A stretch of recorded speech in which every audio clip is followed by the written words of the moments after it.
Ever feel like you're putting in the hours trying to learn English, but it's not clicking as fast as you want? Yeah, that's a really common feeling. Right. And you wonder, what if you could maybe unlock some shortcuts, speed things up a bit without just endless grammar drills or feeling totally overwhelmed? That's exactly what we're diving into today. We're looking at, well, effective strategies to really accelerate your English learning journey. Okay. We've gone through, a lot of different ideas and methods to bring you actionable stuff, things you can actually do. Actionable, that's key. Yeah, techniques that can make a real difference. Doesn't matter where you are in your learning now or what your specific goals might be. Exactly, because our goal here isn't about saying, just grind harder. It's about how to learn smarter. Mm-hmm. Smarter, not harder. So hopefully by the end of this discussion, you'll have like a toolkit. Practical strategies to boost your English progress, but also make it feel, more manageable, maybe even fun. That's the aim. Make it stick, make it enjoyable. Okay, so the first really big insight that jumped out at both of us, I think, was the power of setting effective goals. Yes, definitely. But we're not talking vague wishes here, are we? Like, I want to be fluent. No, not at all. That's too fuzzy. It's about moving way beyond those general ideas, like I want to speak English well. You need something much more focused. Focused, right. Think about the difference. You could say, I want to get better at English. Okay, fine. Yeah. Or you could decide, right, I'm going to learn 15 new English words every day. Okay. One's a wish, the other's a plan. Exactly. One gives you a vague direction, the other gives you a concrete action you can take today. Right. It's like saying you want to eat healthier versus actually deciding, okay, I'm going to have a salad for lunch 3 times this week. Perfect analogy. The more specific you get, the clearer the path forward becomes. It maps it out for you. So instead of just be fluent, maybe aim for something like, I want to be able to have a 5-minute chat in English with my language partner. 3 times a week. 3 times a week. Or maybe, I want to understand, say, 80% of a short English news clip online. Exactly. Those feel like targets you can actually hit. They're tangible. And hitting them must feel good. Oh, absolutely. And having these specific goals, well, that's what fuels your progress. It's not just about direction, like having a map. Okay. It also lets you track your progress. Every time you hit one of those smaller targets, learn those 15 words, have that 5-minute chat, you get this real sense of accomplishment. A little win. A little win. And those small wins are incredibly motivating. They keep you fired up. They build momentum.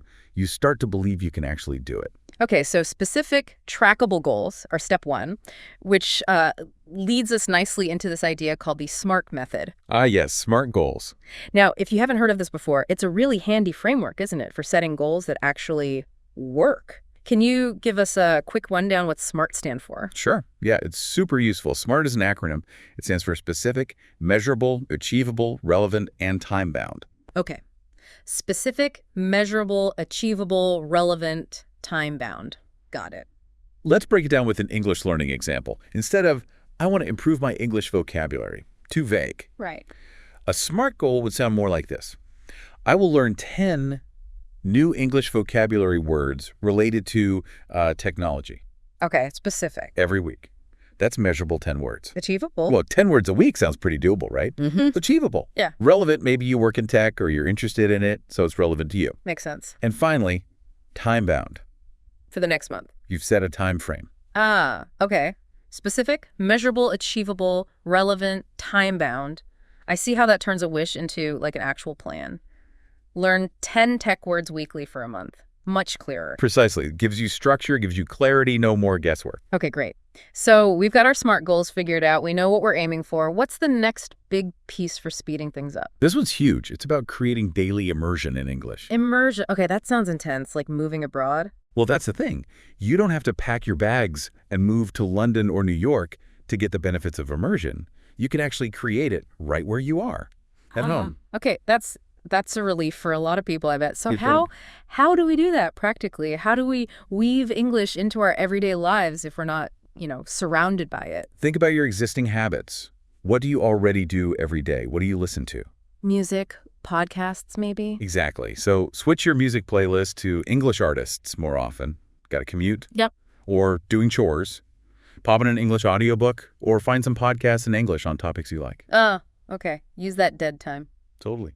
And when you relax in the evening, what do you watch? TV shows, movies, YouTube. Perfect. Start watching them in English. If you need subtitles at first, fine. Use English subtitles, maybe. Okay. But then challenge yourself. Try watching without them as your understanding improves. Or maybe rewatch something familiar without them. I like that idea of gradually phasing out the subtitles. It feels like taking the training wheels off bit by bit. Exactly. It's a natural progression. You're turning your passive consumption, just watching or listening, into active learning, just by switching the language setting, basically. Okay, that makes sense. And what about reading? Does that count as immersion, too? Oh, absolutely. Reading is fantastic for immersion. Yeah. Read English blogs on topics you follow, check out news websites in English, even read like webcomics or graphic novels if that's your thing. So anything, really. Anything that interests you. The key is exposure, constant daily exposure. Why is that so effective? What's happening in the brain? Well, it allows you to absorb the language much more organically. It's not just about memorizing grammar rules from a textbook. Right. It's about letting the rhythm of the language, the intonation, the natural flow of sentences, Yeah. how words actually group together, letting all that sink in. Ah, okay. You get a feel for it. Exactly. You internalize it through repeated exposure in different contexts. And that makes vocabulary easier to remember and use because you've seen or heard it used naturally. To link it to your interests, if you love football. Read football news in English. Follow English-speaking players or commentators on social media. Watch match analysis videos in English. Or cooking. Follow English-speaking food bloggers. Watch their recipe videos. Make it something you want to do anyway. That makes total sense. If it's fun, you'll stick with it. Engagement is crucial. Okay. Now, this next point. It might push some people a bit out of their comfort zone. I think I know which one you mean. It came up again and again. The importance of speaking. Right from the start, not waiting until you feel ready. Yes, this is a big one. There's often this hesitation, this feeling that you need to reach some magical level of proficiency before you open your mouth. Yeah, like you need permission or something. Right. But actually, speaking is a vital part of getting to that proficiency. It's how you activate all the vocabulary you're learning. It's how you make those grammar structures you're studying actually work in real time. So you have to use it to improve it. Makes sense, but still scary for some. It is. But you have to kind of ditch that idea of waiting for perfection. Perfection never comes, really. Good point. So how do you just jump in, especially if you're feeling, a bit shy or self-conscious? What are some practical first steps? Start small. And low pressure. Seriously, talking to yourself in English when you're alone is fantastic. Talking to yourself. Okay. Yeah. Describe what you're doing out loud. Okay, I'm making coffee now. I need to find my keys. What should I wear today? Simple stuff. Does that actually help? It feels a bit weird. It feels weird at first, maybe, but it's surprisingly effective. There's zero judgment. It gets you comfortable forming sentences, hearing your own voice in English, and it builds confidence. Okay. No judgment. I can see that. What else? Then there are language exchange apps. Things like HelloTalk, Tandem, Speaky, loads of them. Ah, yeah. I've heard of those. They're great because they connect you with native speakers who are often learning your language. So there's a mutual understanding. It's a supportive space to practice short conversations, ask questions. Right. They get the struggle because they're learners too. That probably lowers the pressure. Exactly. It creates a much more relaxed environment for trying things out. Okay. And you also mentioned recording yourself speaking. That sounds potentially horrifying. Can feel a bit exposing at first, yeah. But honestly, it's an incredibly valuable tool for self-assessment. How so? When you listen back, you hear things you just weren't aware of while you were speaking. Maybe you notice where you always hesitate or certain pronunciation habits you want to tweak. Okay, so not for beating yourself up, but for noticing patterns. Precisely. The goal isn't harsh criticism. It's information. Use it to guide your learning. Where do I need to focus? And remember, early on, the focus should just be on getting your message across. Clarity first. Not perfect grammar. Not perfect grammar. Fluency, just being understood, that develops with practice. Accuracy improves over time as you learn and get feedback. Don't let the grammar police in your head stop you from talking. Right. Focus on communication. That's a helpful way to frame it. Shift the focus from judgment to just learning. Okay, so we're speaking early, speaking often, even if it's just to ourselves to start. What about the written word? We also saw the value of daily writing. Yes, writing is another really powerful way to reinforce everything you're learning. How does it reinforce things differently than speaking? Well, when you write, you generally have a bit more time. You can be more deliberate. You actively have to think about which word fits best, how to structure the sentence correctly, which grammar point applies.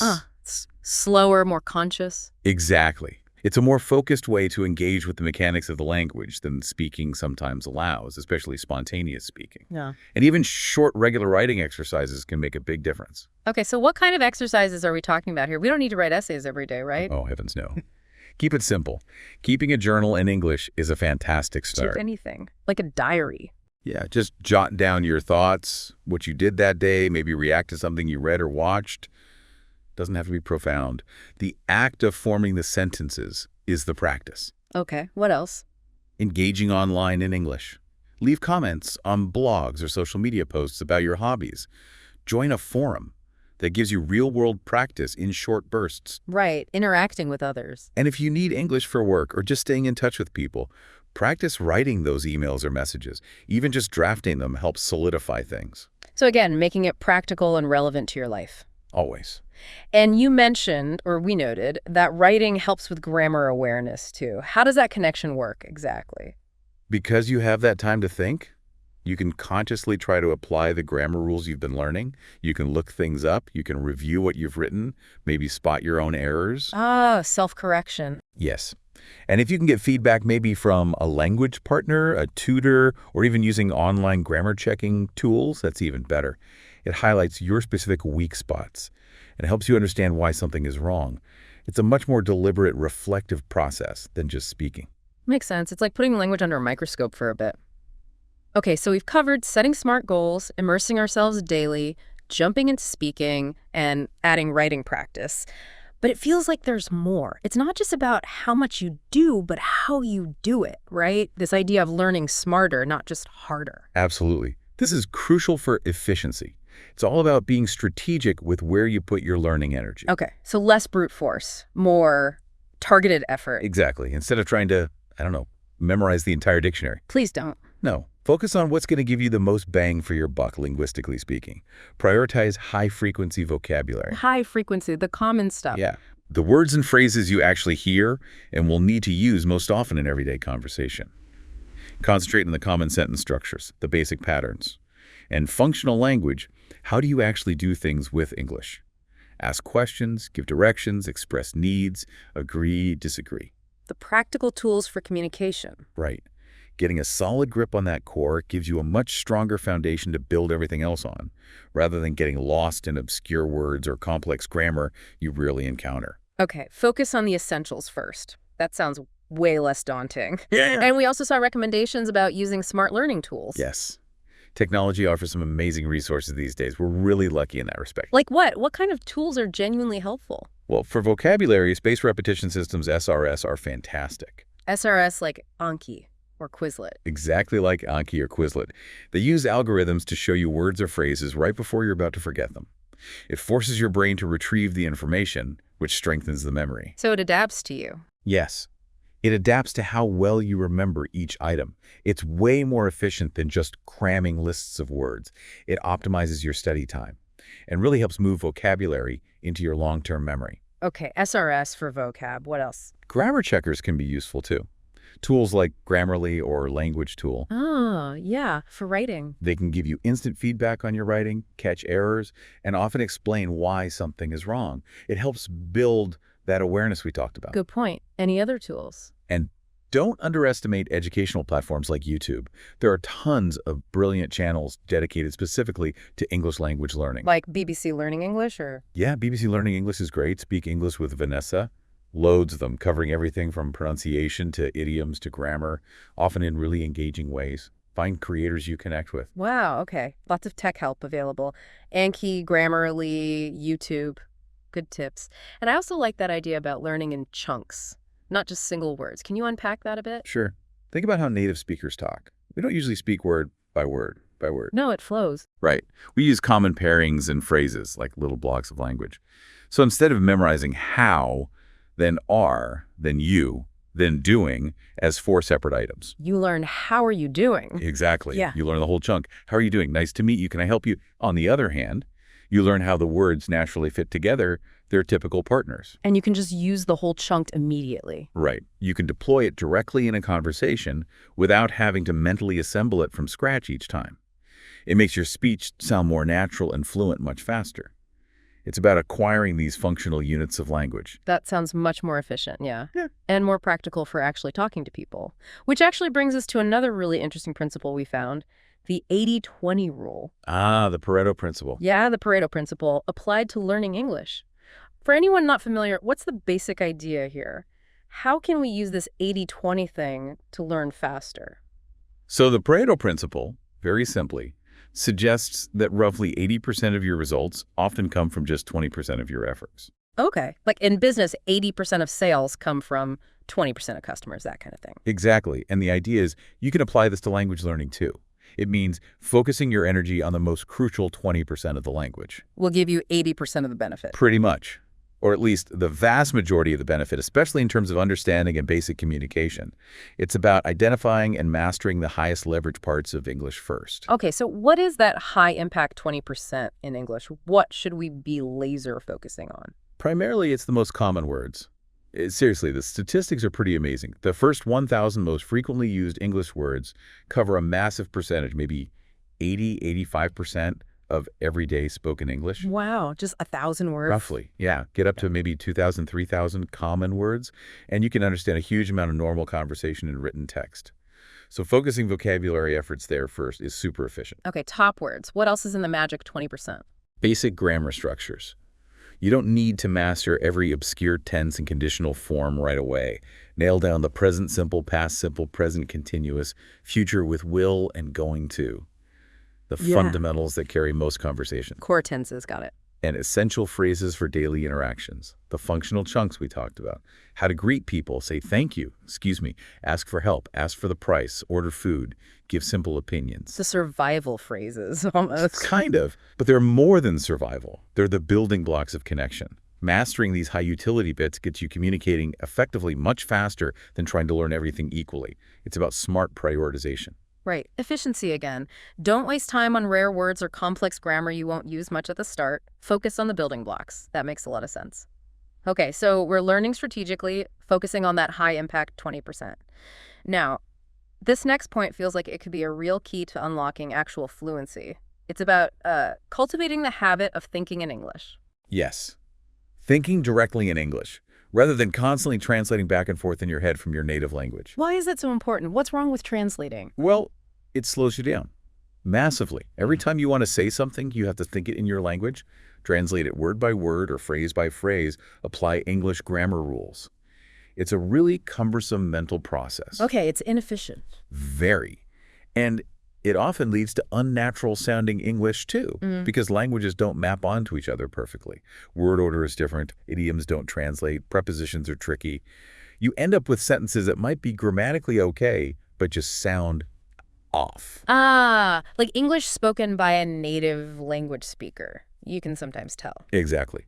When you start thinking directly in English, you bypass that translation step. You build a more direct connection between your thoughts and the English language. Which leads to more spontaneous speech, more natural phrasing, more fluency.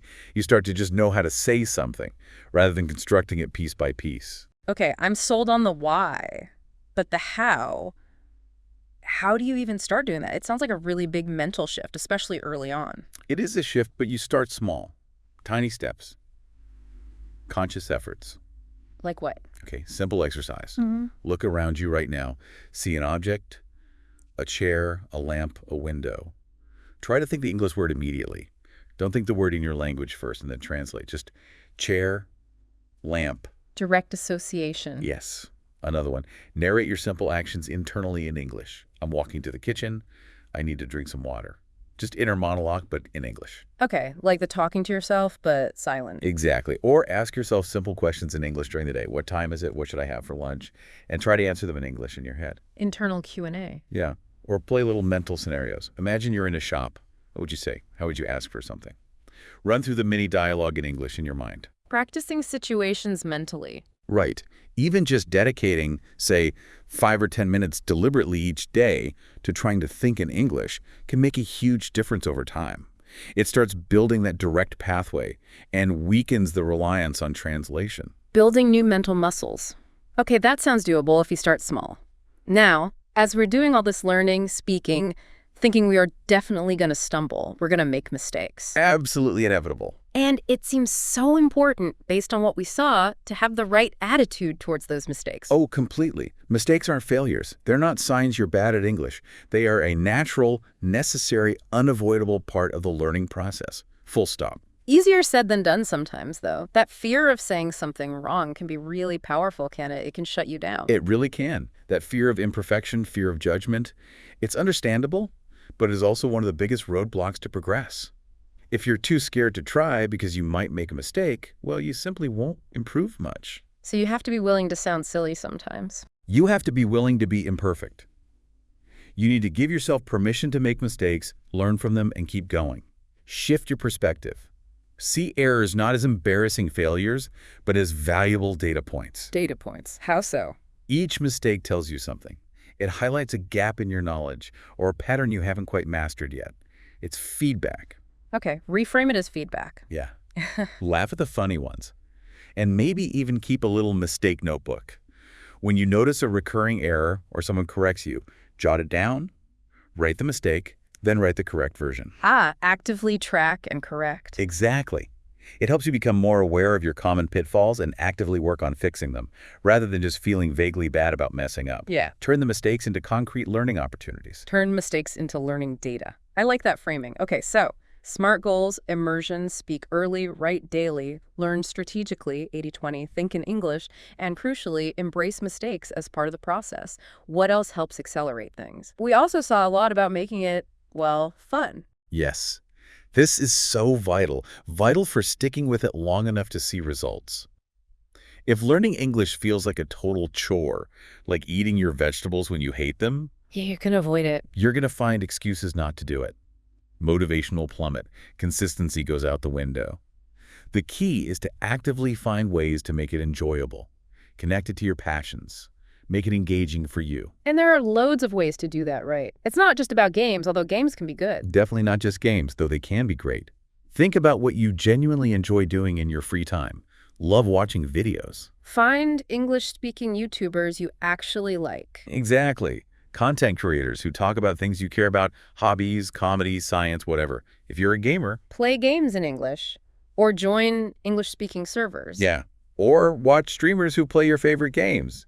If you like creating things, make your own vocabulary flashcards, but make them visual. Use topics you find fascinating. Personalize it. Totally. Read books or stories in English that genuinely grip you, not just ones you feel you should read, if you're into fashion. Follow English-speaking fashion influencers or blogs. Right. If you love music, learn the lyrics to English songs you like and sing along. When the learning activity is tied to something you already find interesting or enjoyable, it stops feeling like work. It becomes part of your leisure time, almost. Exactly. And you're much more likely to stay engaged, pay attention, and actually retain what you're learning because it's connected to positive feelings and existing interests. Okay, so tailor it to yourself, make it fun. Got it. Now, we've covered a ton of really useful strategies here, but there's maybe one final piece. The glue that holds it all together. It feels like it's about consistency. Ah, yes. The power of consistent, daily practice. This is arguably the bedrock, the non-negotiable, really. Why is daily practice so much better than, say, one big study session on the weekend? Because our brains learn best through repetition and regular reinforcement. Short, frequent exposure is far more effective for building and strengthening neural pathways than infrequent cramming sessions. Like watering a plant a little bit every day instead of flooding it once a week? That's a great analogy. Even just 15 to 30 minutes of focused English practice every day will lead to much more significant and lasting improvement over time than trying to do, say, 3 hours only on a Saturday. It feels more sustainable, too. Less overwhelming. Much more sustainable. It's about building a habit.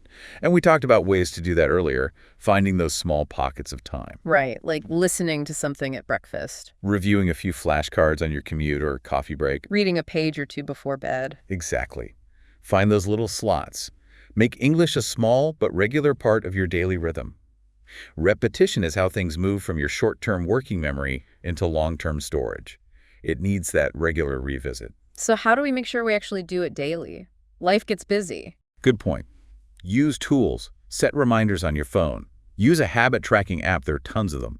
Put a note on your fridge. Link it to an existing habit. After I brush my teeth, I will review 5 vocabulary words. Make it as automatic as possible. Build it into the routine. Treat it like any other important daily task. Precisely. It's about building that sustainable rhythm of engagement, not about heroic, one-off efforts. Consistency beats intensity over the long run, every time. Okay, so consistency is king or queen. Absolutely. Learning English faster isn't really about some hidden secret or magic pill. Yeah. It's about consistently applying these kinds of effective, smart strategies and making them a regular, integrated part of your learning journey. Well, this has been incredibly insightful, seriously packed with actionable advice. It really feels like accelerating your English learning is genuinely achievable. It's not some impossible dream. It truly is achievable. It just requires, well, a few things from the learner, too. Like what? Patience, definitely. Patience with yourself, because progress isn't always linear. Courage. The courage to try, to speak, to make mistakes, to step outside that comfort zone. Yeah, that courage piece is big. And above all, I think, persistence. Just keeping going day after day, even when it feels slow sometimes, sticking with those habits. So it's really not about some special language talent you either have or you don't. Not at all. Sure, some people might pick things up slightly faster initially, but long-term fluency is built through consistent, smart effort, not innate genius.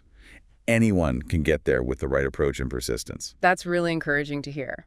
Okay, so as we wrap up this deep dive, maybe a final thought for everyone listening. Yeah. Think about everything we've talked about, the goals, the immersion, speaking, writing, the smart strategies, thinking in English, embracing mistakes, making it fun, being consistent. Now ask yourself, what's one small thing, one concrete step you can take literally today to implement just one of these ideas? Just one? Just one to start. What's that first small action you'll commit to right now to start accelerating your own English journey? Don't just think about it. Decide on that one thing. What will it be? That's a great challenge. Find that first domino to push. Okay, well, if you listening found these insights helpful, if this discussion sparked some ideas for you, we'd really appreciate it if you take a moment to like and share it. Yeah, help spread the word to other learners. And definitely don't forget to subscribe to our channel. We've got many more deep dives like this coming up, exploring all sorts of topics you won't want to miss out.